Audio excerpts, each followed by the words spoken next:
ठिकाणी आलं, तुम्ही बोगस मतदान झाल्याचा आरोप केला. आमचे कार्यकर्ते इथे बाहेर बूथवरती बसलेले आहेत. तर आम्ही मतदारांना स्लिपा काढून देतो त्यांच्या.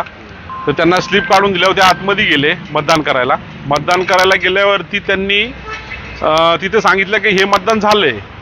ते बाहेर आले आमच्याकडे. ते म्हणले की आमचं मतदान कुणीतरी दुसऱ्यानेच केलंय, आम्ही मतदानच नाही केलं, आमच्या जागेवरती दुसरंच कोणतरी मतदान करून गेले. मग आम्ही तिथं जा विचारायला त्यांना गेलो अधिकाऱ्यांना. म्हणलं ह्यांनी मतदान केलं नाही, मतदान झालं कसं काय? असे किती प्रकार झाले? असे 2 जण आहेत. सकाळचीच वेळ, सकाळीच हा प्रकार जर घडतोय तर प्रशासन काय करते?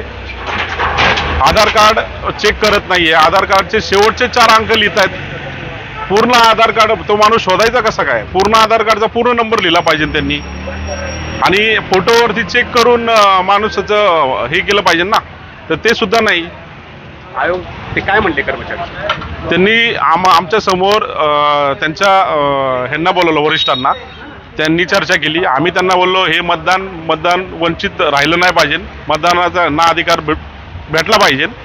मग त्यांनी चर्चा करून नंतर एक फॉर्म भरून घेतला आणि मग त्यांचं मतदान आम्ही करून घेतो बोलले. आणि मग त्यांनी मतदान करून घेतलं. 700 पण कसं चालायचं पण तुमचं किती आहे?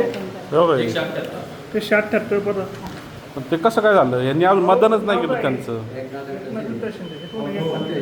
हा माणूस तोच आहे. हा, कोणतं काय बघितलं तुम्ही आधार कार्ड प्रूफ बघू?